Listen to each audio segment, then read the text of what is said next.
Hey everyone, welcome back to my YouTube channel. Guys, I am very late today for study. It's 12:30 a.m. So guys, let's start this video. So let's study. Now time here 12:30 a.m. शिक्षण के स्तर। शिक्षण के दौरान एक अनुभवी व्यक्ति शिक्षक और एक अनुभवहीन व्यक्ति छात्र के बीच बातचीत होती है। यहाँ मुख्य उद्देश्य छात्र के व्यवहार में परिवर्तन लाना है। शिक्षण के मूल रूप से 3 भिन्न-भिन्न स्तर हैं। ये स्तर शिक्षण के मुख्य उद्देश्यों की उपलब्धि को दर्शाते हैं। स्व स्वायत्त विचारात्मक चरण को बाद के चरण में संकलित किया गया था, लेकिन सबसे मूलभूत होने के कारण इसकी चर्चा पहले की गई है। मॉरिस एल बिग्गी ने एक आरेख 1976 में सबसे अधिक विचारशील और कम विचारशील का सुझाव दिया। स्वायत्त विकास का स्तर छात्र केंद्रित है। यहाँ शिक्षक का कार्य सकारात्मक की तुलना में नकारात्मक भी हो सकता है। यहाँ बालक पर कोई भी विचार प्रबलता से थोपना नहीं होता है। स्वायत्त विकास का स्तर छात्र केंद्रित है। यहाँ शिक्षक का कार्य सकारात्मक की तुलना में नकारात्मक भी हो सकता है। यहाँ बालक पर कोई भी विचार प्रबलता से थोपना नहीं होता है। निगम छात्र की अपनी भावनाओं और निर्णय पर निर्भर है। यहाँ किसी औपचारिक शिक्षा की कोई आवश्यकता नहीं है। उदाहरण के लिए कुछ छात्रों को भगवान का उपहार कहा जाता है। पाठ्यक्रम में पढ़ने 3 प्रमुख स्तरों को सूची स्तंभ के चित्र 1.1 में दिखाया गया है। उन्होंने विस्तार से समझाया गया है। चिंतन स्तर सर्वाधिक विचारशील, अवबोध स्तर विचारशील, स्मृति स्तर न्यूनतम विचारशील, स्वाध्याय विकास स्तर। शिक्षण का स्मृति स्तर। हार्वर्ड शिक्षण के स्मृति स्तर के मुख्य प्रस्तावक है। स्मृति स्तर औपचारिक शिक्षण का प्रारंभिक चरण है। स्मृति स्तर तथ्यों को कंठस्थ करने की प्रवृत्ति को प्रेरित करता है। स्मरण शक्ति का अच्छा होना आवश्यक है, क्योंकि इससे अधिगम में तीव्रता, प्रतिधारण की स्थिरता, स्मरण करने में तीव्रता और केवल वांछनीय सामग्री को सचेत स्तर पर लाने की क्षमता सम्मिलित है। यहाँ शिक्षण अधिगम क्रिया एक उत्तेजना प्रक्रिया के रूप में है।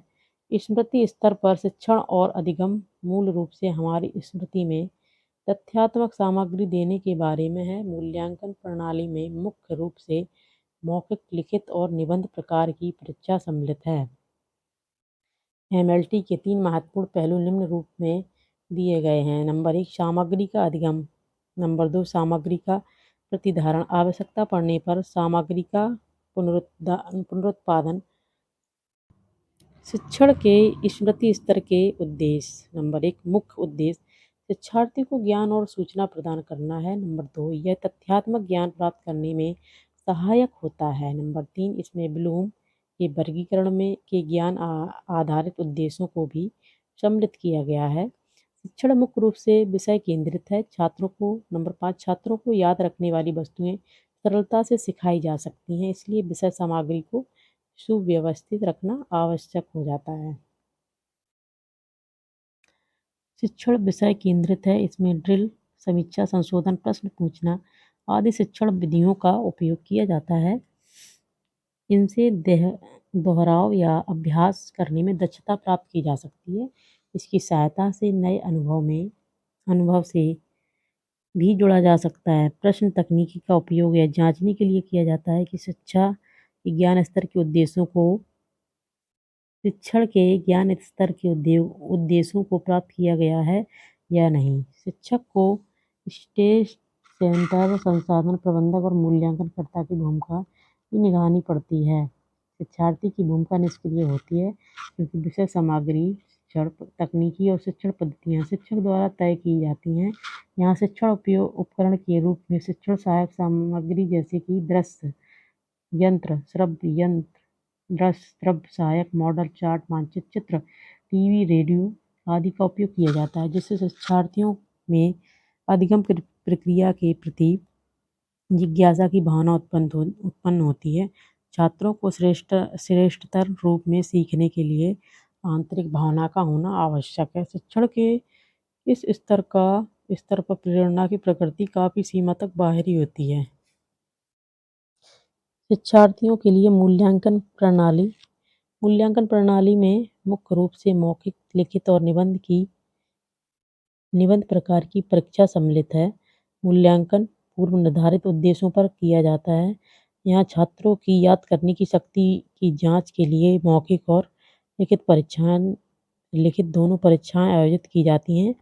लिखित परीक्षा के लिए short type, recall type, recognition type, multiple choice और मैचिंग टाइप टेस्ट वस्तु का उपयोग किया जाता है। यहाँ शिक्षण के लिए प्रश्नों की अधिकतम संख्या का प्रयास करना आवश्यक है। स्मृति के मनोवैज्ञानिक आधार शिक्षण का स्तर। जीन पियाजे के अनुसार स्मृति स्तर मुख्य रूप से स्कूल में प्रारंभिक कक्षाओं से संबंधित है। यह संज्ञानात्मक विकास के पूर्व संचालन पर स्तर पर आधारित है। वे अमूर्त अवधारणाओं पर कार्य न करके अपने मानसिक विकास के अनुसार वास्तविक अर्थ और प्रकृति का विश्लेषण किए बिना सरल अवधारणाओं को आसानी से सीख सकते हैं। सामान्य तौर पर विद्यार्थियों से सीखे गए तथ्यों पर विचार करने, चिंतन करने या प्रतिबिंबित करने की अपेक्षा नहीं की जाती है। हर्वार्टियन की धारणा के सिद्धांत के अनुसार युवा छात्र मन इस स्तर पर स्वयं को और अपने आसपास की दुनिया को समझने के लिए तत्पर रहते हैं। मस्तिष्क वैसे भी अधिक मात्रा में तथ्यात्मक जानकारी एकत्रित करने के लिए तैयार हो जाता है, जिसमें अवधारणाएं, तत्व संरचनाएं, मॉडल, सिद्धांत आदि सम्मिलित है। पावलोव और स्किनर ने अनुबंधन, अनुकूलित या कंडीशनिंग सिद्धांत की अवधारणा रेखांकित किया है। इसके द्वारा किसी व्यक्ति द्वारा की गई सही प्रतिक्रिया को सुदृढ़ किया जा सकता है, ताकि सीखी गई विषय वस्तु को दीर्घ समय तक सरलता से याद रखा जा सके। शिक्षण स्मृति स्तर के लिए सुझाव। नंबर 1, शिक्षण सामग्री वस्तुनिष्ठ और उपयोगी होनी चाहिए। नंबर 2, शिक्षण सामग्री सीमित होने के साथ साथ सरल से जटिल की ओर अग्रसर होनी चाहिए। नंबर 3, शिक्षण सहायक सामग्री के भागों को व्यवस्थित, एकीकृत और अनुक्रमित करके संगठित किया जाना चाहिए। नंबर 4, छात्रों की स्मरण शक्ति के सुधार सुनिश्चित करने के लिए निरंतर मूल्यांकन पर का ध्यान रखा जाना चाहिए। नंबर 5, नित्य प्रयोग और अभ्यास से छात्रों की स्मृति में अधिक सामग्री की अवधारणा को बढ़ाया जा सकता है। नंबर 6, कक्षा अनुदेश के दौरान निरंतर सुदृढ़ीकरण अवश्य होना चाहिए। शिक्षण के अवबोध स्तर को समझना। मॉरिसन शिक्षण अवबोध स्तर के मुख्य प्रस्तावक हैं। यह स्मृति और अंतर्दृष्टि है। यह विषय की दक्षता पर निर्भर करता है।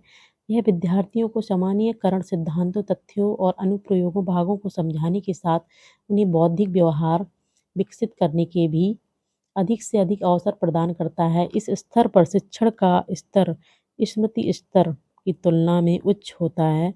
इससे विद्यार्थी संज्ञानात्मक क्षमताओं का उच्च विकास होने पर विचार करने, तथ्यों के अधिक तार्किक प्रस्तुतीकरण, उनका अर्थपूर्ण विश्लेषण और निष्कर्ष निकालने में पूर्ण रूप से सक्षम हो जाते हैं। वे सिद्धांतों और तथ्यों के बीच संबंधों का मूल्यांकन करते हैं और तथ्यों को आत्मसात करने के लिए स्थान भी प्रदान करते हैं। उद्देश्य।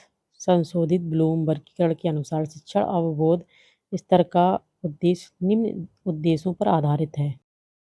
Guys, successful people are not gifted, they just worked hard and then succeed on purpose. Success isn't always about greatness. The only thing standing between you and outrageous and success is continuous progress. I never dreamed of success. Success seems to be connected with action.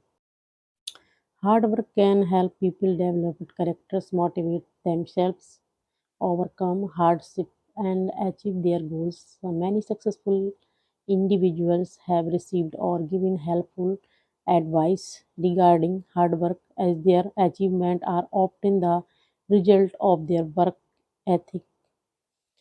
Reading others' thoughts on hard work can help you maintain discipline and motivation as you aim to achieve success in your career and life. In here, we are talking about study as well as motivation thought. Guys, it's time now 1 a.m. o'clock. So guys, यहाँ हम पढ़ रहे हैं शिक्षण पद्धतियाँ और उपकरण. Guys, 1 hour time finished. It's 1 half o'clock. Bye bye to all of you guys.